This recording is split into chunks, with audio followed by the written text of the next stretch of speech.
Hello বন্ধুরা, আমি দেব। আবার একটা ছোট্ট ভিডিও নিয়ে আপনাদের কাছে চলে এলাম।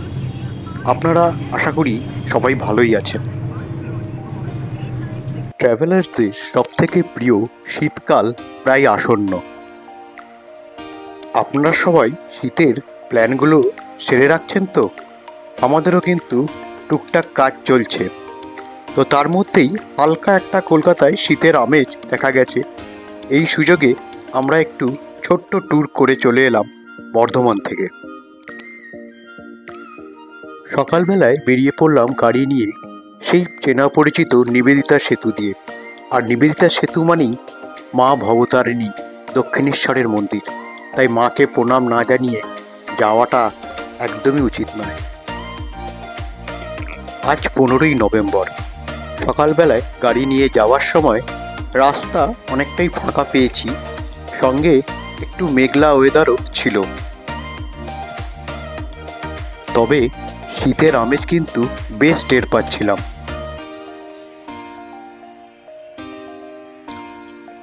বিশেষ কোনো প্ল্যান কিন্তু ছিল না ঘোরার, জাস্ট সকালের এই শীতের আমেজটা উপভোগ করাই লক্ষ্য ছিল। তাই গাড়ি নিয়ে ফ্যামিলি নিয়ে বেরিয়ে পড়লাম।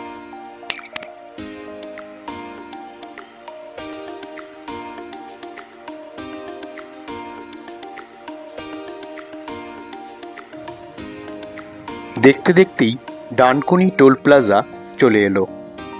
তখনও কিন্তু ঠিক নেই আমরা যাচ্ছি কোথায়।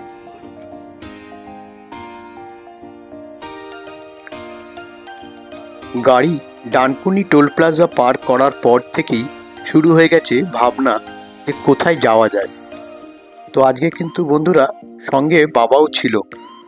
মৌপিয়া আর সৃঞ্জন অনেক কিছু ভাবছিল যে কোথায় যাওয়া যায়।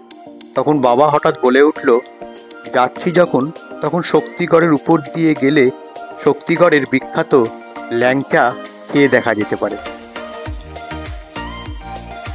তো আমরা ঠিক করে ফেললাম আজকের ব্রেকফাস্টটা আমরা শক্তিগড়ের ল্যাংচা খেয়েই করব।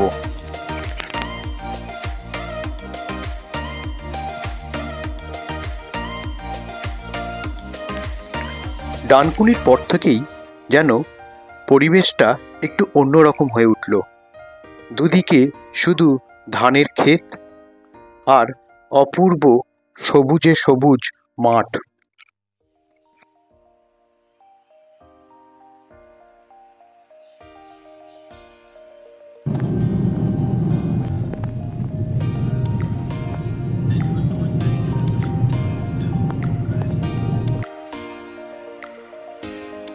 এই 19 নম্বর জাতীয় সড়কটা কিন্তু বেশ চওড়া আর বেশ পরিষ্কারও রাস্তাঘাট। এই 19 নম্বর জাতীয় সড়ক ধরেই কিন্তু আমার বাড়ি রামপুরহাট যেতে হয়। তো এর আগেও আমি রামপুরহাট গেছি এই 19 নম্বর জাতীয় সড়ক দিয়ে। এর আগে রামপুরহাট যখন গেছি তখন ভিডিওটা করা হয়নি বন্ধু, তাই পুরো ডিটেলসটা শেয়ার করতে পারিনি। এরপরে যখন যাব রামপুরহাট অবশ্যই সেই ভিডিও আপনাদেরকে শেয়ার করব। রাস্তায় যেতে যেতে একটা সুন্দর ছোট্ট চায়ের দোকান দেখতে পেলাম, সঙ্গে সারিবদ্ধভাবে ভাঁড় সাজানো। তাই এই শীতের সময় ভাঁড়ের চা অপূর্ব। আমার মতো আপনারাও বোধহয় এই ভাঁড়ের চাটাই বেশি প্রেফার করেন, তাই না বন্ধুরা?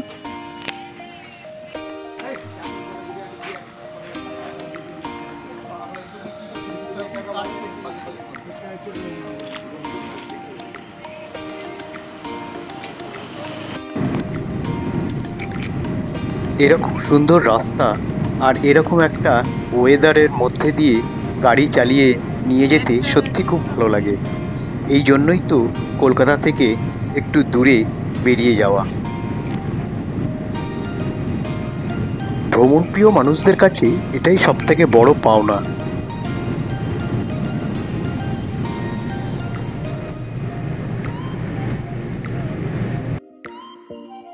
এই গোটা ট্যুরটাতে আমার এই জায়গাটা সবথেকে বেশি ভালো লেগেছিল। একটা বাঁধানো পাড় আর সঙ্গে একটা পুকুর। সত্যি অসাধারণ।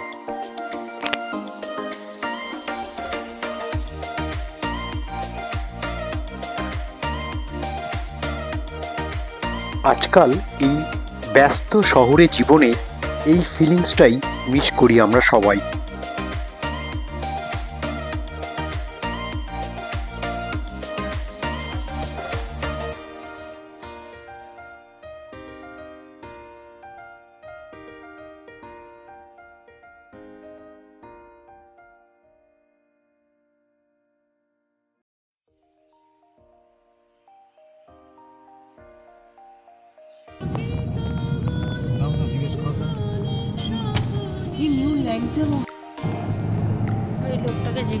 পথে যেতে যেতেই হঠাৎ একটা ল্যাংচা মহলের পোস্টার দেখতে পেলাম। বুঝতেই পারছিলাম আমরা শক্তিগড় ঢুকতে চলেছি।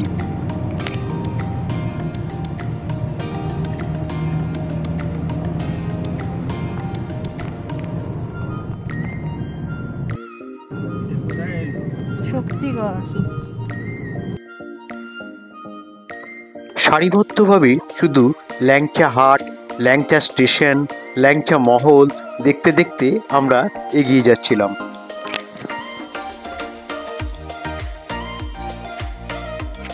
বর্তমানে শক্তিগড়ে ল্যাংচার দোকানের কোনো অভাব নেই, প্রচুর ল্যাংচার দোকান। তো এই ল্যাংচার দোকানগুলোর মধ্যে ভালো ল্যাংচা কোথায় পাওয়া যাবে সেটা সত্যি আমরা কনফিউজড হয়ে গেছিলাম। বাবা আর মৌপিয়া বলছিল যে উত্তম কুমার যে ল্যাংচা মহলে ল্যাংচা খেয়েছিল সেই দোকানেই আমরা যাব। তো বন্ধুরা, খুঁজে খুঁজে সেই ল্যাংচা মহল পেয়েও গেলাম।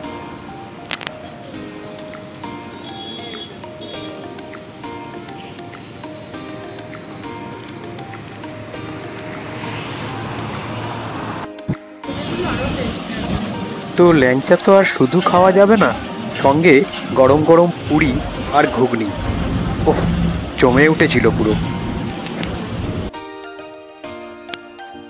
ল্যাংচা মহলে ভালো চা ছিল না, তাই ভাঁড়ে আবার চা খাওয়ার জন্য চলে এলাম ল্যাংচা নিলয়। তো বন্ধুরা, আমাদের এই শীতের শুরুটা কিন্তু ভালোই হলো। আপনারাও নিশ্চয়ই শীতের শুরুটা ভালো করতে চান, তো সেরকম মতো প্ল্যান করে ফেলুন। আর কি, ভিডিওটা ভালো লাগলে লাইক, শেয়ার এবং সাবস্ক্রাইব করবেন। আগামী দিনে আরও ভালো ভালো ভিডিও নিয়ে আসছি। টাটা।